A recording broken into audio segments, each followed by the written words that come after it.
Hey, Bradley here. For task 1.1, we have a simple LED circuit. Power comes from pin 13 of this Arduino board. In series, we have a 220 ohm resistor, a red LED, and then all connected to ground. This code will alternate this red LED to blink every second, and we can set the delay time to any time that we like. For task number 2, this is a button controlled LED. So we have a circuit where you get the power from 5 volts. Here's my rails, and this will be connected to one of the legs of the button. This will act as our switch. On the other leg, we have a 10k ohm resistor, which is connected to ground. And there's a special pin that I'm using. This is pin 2 on this side, which is connected to this rail here.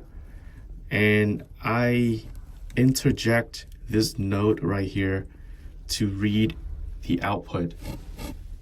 So what this does is the 10k ohm acts as a pull down resistor to ensure the pin reads low when the button is not pressed.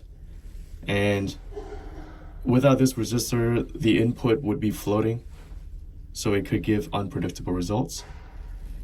So that's why we need this 10k ohm resistor here. And when we press on this button or switch, again, the onboard LED, so the previous task we were using an external LED. In here we're opting to use the built-in LED on pin 13 over here. So when we have a low input, there's nothing on, and as you press it, the LED turns on because it's reading a high 5 volts input. For task 1.3, I'm using an external LED, same as task 1.1. I modify this circuit slightly, so it is sort of a combination of 1.1 and 1.2. This is using 2 buttons instead of 1 with pulse width modulation, or also known as PWM. My external LED here is connected to pin 9, where if you follow this, it'll get connected to pin 9 on the Arduino board. On the other side, we still have the same 220 ohms, and then your LED here connected to ground. For button 1, I have one of the legs connected to ground. It doesn't matter which, since if they're on the same side, then they're internally connected. On this other side, one of the legs is connected to the pin 2 for button 1. Similarly, this layout for button 3, we have on this right side, on this leg, this rail is then connected to pin number 3. On this other side, we have this leg connected to ground. So there are 4 cases that we're working with. Since we have 2 buttons, we have 4 different cases. So what we want to accomplish here is when no buttons are pressed, we want to have 100% brightness. When button 1 is pressed, we reduce that down to 75. For button 2, when button 2 only is pressed, we have 50% brightness. And finally, when 2 buttons buttons 1 and 2 are pressed, we have 25% brightness. So under the hood, PWM works by rapidly turning the LED on and off. The duty cycle, according to the tutorial, is showing the time that it is active high. So for example, when we have a 100% duty cycle, that means the LED is fully on. And say for when it's really dim at 25% duty cycle, the LED is only on for a quarter of the time, making it appear dimmer. And technically it is really hard for the human eyes to be able to distinguish how rapidly it flickers, because we cannot perceive the way how light changes at such a high frequency.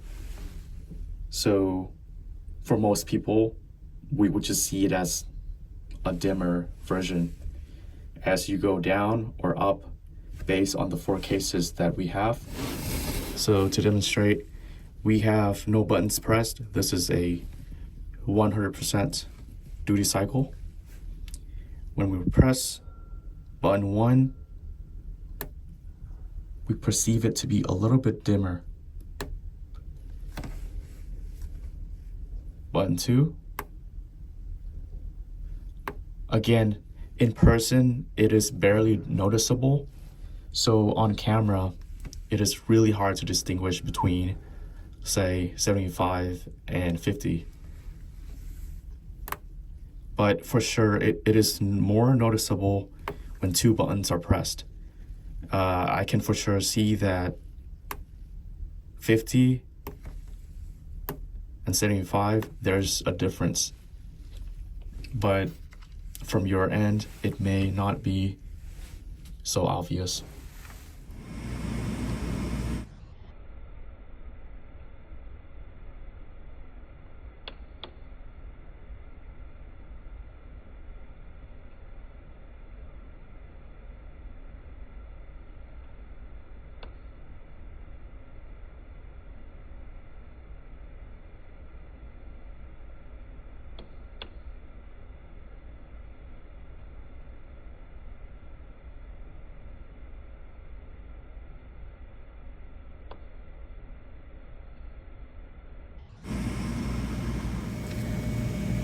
For task 2, I'm doing an interactive set of circuits. So I have 2 sensors and 2 actuators with the Arduino as the central processor that connects them. So my 2 sensors are the photoresistor. This detects light levels, and a potentiometer that provides manual control. It has a knob here in the middle where you can turn left or right. For actuators, I'm using an RGB LED here where it has 4 legs. And the last component is the passive buzzer. So this will allow us to produce various tones as compared to an active buzzer where it can only produce 1 tone. Let's walk you through the circuit and how I set it up. So I have 5 volts coming into this rail on the left, and then it connects to this photoresistor. On the other side, this is connected to an analog pin, A0, and I also have a 10K resistor here acting as a voltage divider, and eventually this on the other side will go to ground. Now that's for the photoresistor circuit. For potentiometer circuit, it has 3 pins, two on this left side and one here on the right side, which is the middle. The outer pins on the left,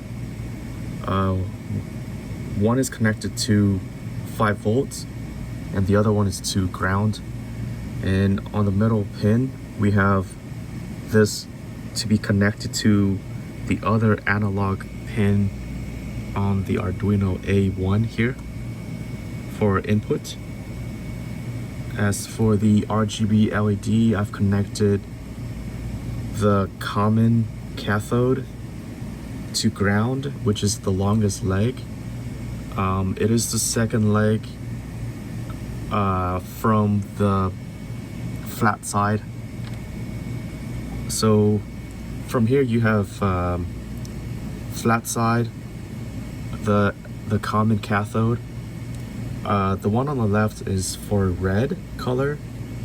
So then you have common cathode, and then the one right next to it is green, and eventually the one on the most right is blue for RGB.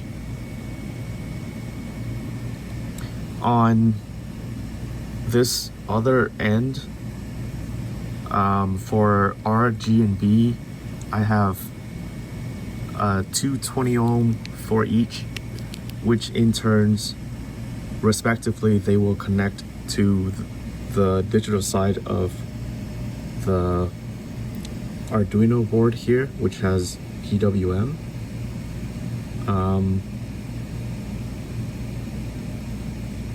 So these PWM pins are essential because they allow us to use analogWrite to be able to control the brightness of each color channel independently.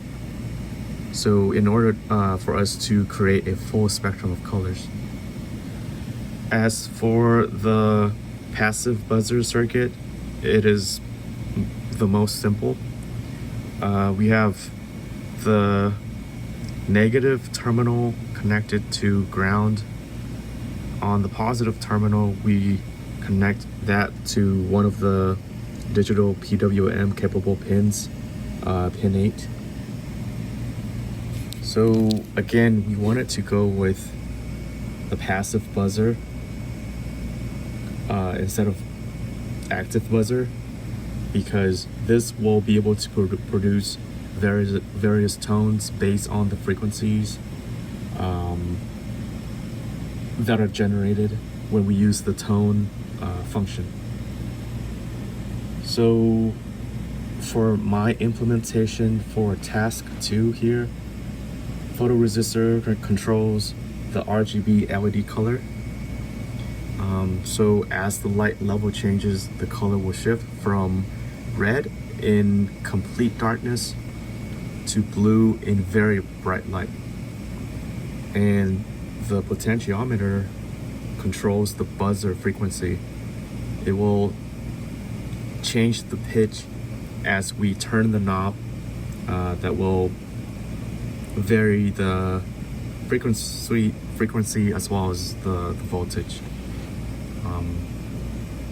So I've already tested this before starting this video, but I had to turn this off because this gets annoying. So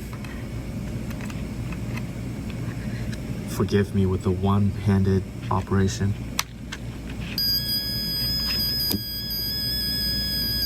As you can see, the RGB LED is showing, right now it looks green, but as we perform a few cases, you will notice that it will turn to a different color. And you can probably hear, except for the noise in the background, this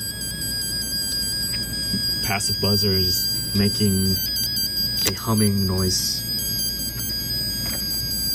It can be quite annoying. So let's do this. I'm going to first cover up the photoresistor. The color changes a little bit to, right now is somewhat an orange, yellow, greenish hue, which is hard for you to see because I cannot get this to properly show.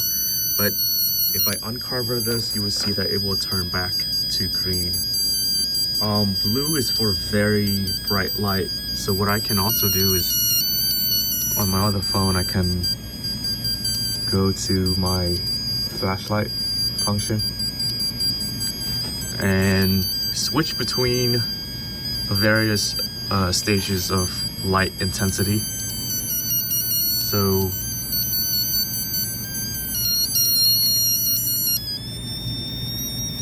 as I shine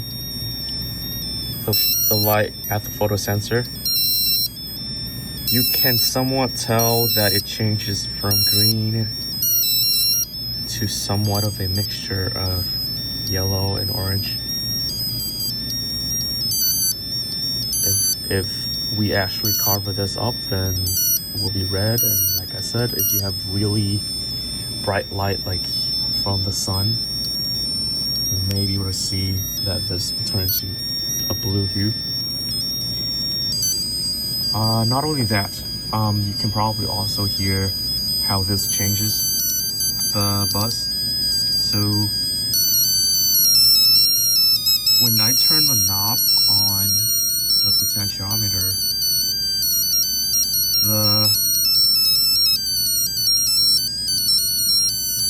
the generated tone will also sound a little bit different. Maybe hard to be picked up because of background noise as well as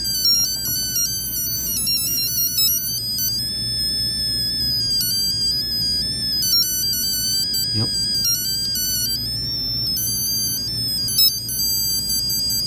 So I want to talk about the key idea for this project, this task. So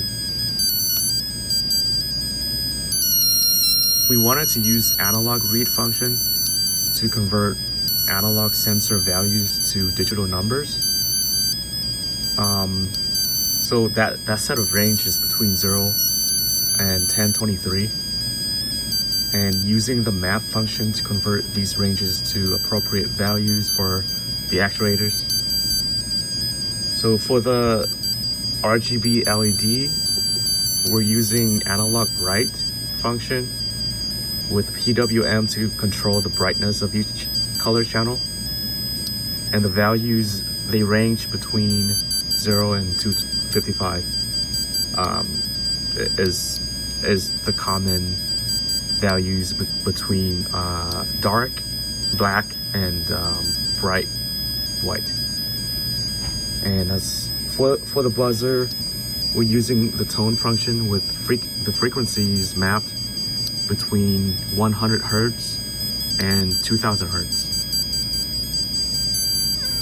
In the end, this project demonstrates how we can create interactive systems that respond to both environmental inputs and user controls. Thanks to the Arduino board acting as a sensor reader and controllers for these actuators, which makes programming and building these prototypes very efficiently.